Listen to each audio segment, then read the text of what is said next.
ముందే చెప్తున్నా స్పాయిలర్స్ అయితే ఉండబోతున్నాయి. Hi friends, welcome to RSK creations. ఈరోజు ఫైనల్గా జేమ్స్ గన్ తీసిన సూపర్ మ్యాన్ మూవీ రిలీజ్ అయితే అయింది. ఈ సినిమా కోసం నేను మాత్రమే కాదు, డీసీ ఫ్యాన్స్ కూడా చాలా వెయిట్ చేస్తున్నారు. ఒకవేళ నువ్వు హెన్రీ కావిల్ మ్యాన్ ఆఫ్ స్టీల్ స్టోన్లో చూడాలనుకుంటే మాత్రం ఇది నీ కోసం అయితే కాదు. ఈ సినిమా అనేది కొంచెం డిఫరెంట్గా ఉంటుంది. మనకు బ్యాక్ స్టోరీ అనేది ఏముండదు, అండ్ హీరోకి ఎలా ఉంటుంది ఏముంటుంది అనేది అసలు చూపించరు.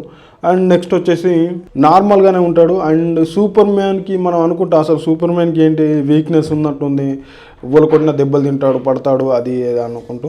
అండ్ సూపర్ మ్యాన్కి అయితే మనకు అనిపిస్తూ ఉంటుంది, అరే ఇంత వీక్గా ఉన్నాడు ఏంది అనిపిస్తూ ఉంటుంది. అంటే వేరే వేరే సూపర్ మ్యాన్స్ మూవీ చూసినప్పటికీ మనకు అంత స్ట్రాంగ్గా ఉండడు, ఒక నార్మల్ హ్యూమన్ లెక్కనే కనపడతాడు.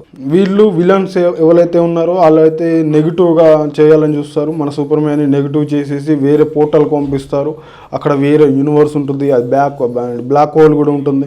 చూసుకుంటే మనకి ఏంటి అసలు ఇది ఎటుగా లేదు అనిపిస్తుంది. అండ్ డిఫరెంట్ స్టైల్లో కూడా చూపిస్తారు. అండ్ విఎఫ్ఎక్స్ నార్మల్ అయితే కాదు భయ్య, చాలా అంటే చాలా బెటర్గా ఉన్నాయి. నెగిటివ్గా లేకుండా విఎఫ్ఎక్స్ అయితే చేశారు, చాలా అంటే చాలా బెటర్గా చేశారు. చూడొచ్చా అంటే డెఫినెట్గా మీరు అందరు పోయి చూడొచ్చు.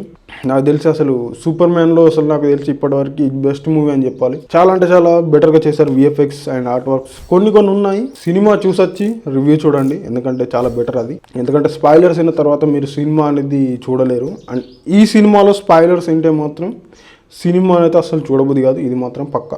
జేమ్స్ గన్ తీసిన విధానం అయితే చాలా అంటే చాలా బెటర్గా ఉంది. అండ్ కెమెరా వర్క్ చూసుకుంటే ఇంకా బెటర్గా ఉంటుంది. విఎఫ్ఎక్స్ ఆర్ట్ వర్క్స్ చాలా అంటే చాలా బెటర్గా ఉంటుంది. స్టోరీ పరంగా చూసుకుంటే స్టోరీ పరంగా మెయిన్గా పెద్దగా ఏం లేదు. అండ్ సూపర్ మ్యాన్ని బ్యాడ్గా చేసేసి అండ్ దాని తర్వాత వేరే పోర్టల్ పంపించేసి చంపాలని అనుకుంటారు. బట్ అది కుదరదు. మళ్ళీ హీరోయిన్ అండ్ ఇంకొక సపోర్టింగ్ రోల్స్ అయితే ఉన్నారు. ఇంకా సూపర్ పవర్స్ ఉన్న వాళ్ళు కూడా చాలామంది ఉన్నారు. అండ్ విలన్ దిక్కు సూపర్ పవర్స్ వాళ్ళు ఉంటారు. అండ్ హీరోకి కూడా సూపర్ మ్యాన్ పవర్స్ ఉన్న వాళ్ళు కూడా ఉంటారు. మనకి ఇక్కడ మైనస్ పాయింట్ ప్లస్ పాయింట్స్ అనేవి ఏమి ఉండవు. ఇద్దరు తలబడతారు. ఒక పోర్టల్ అయితే తయారు చేస్తారు. ఆ పోర్టల్ అయితే ఖరాబ్ అయిపోయి ఇలా పెద్దగా మారుతూ ఉంటుంది. అంటే అక్కడ భూమి అంటే మన ఎర్త్ మీద మొత్తం ఇలా చీల్చుకుంటూ పోతుంది. అండ్ ఎర్త్ అంతా అందులో లోపడుకోవాలని ఉంటుంది అన్నట్టు. ఇప్పుడు ఎర్త్ అనేది బ్లాక్ హోల్ కనబడి లోపలికి వెళ్ళిపోతాయి కదా.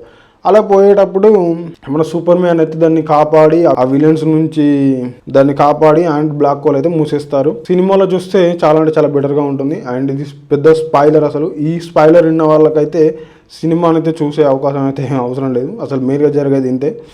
ఇది మాత్రం గుర్తుపెట్టుకోండి.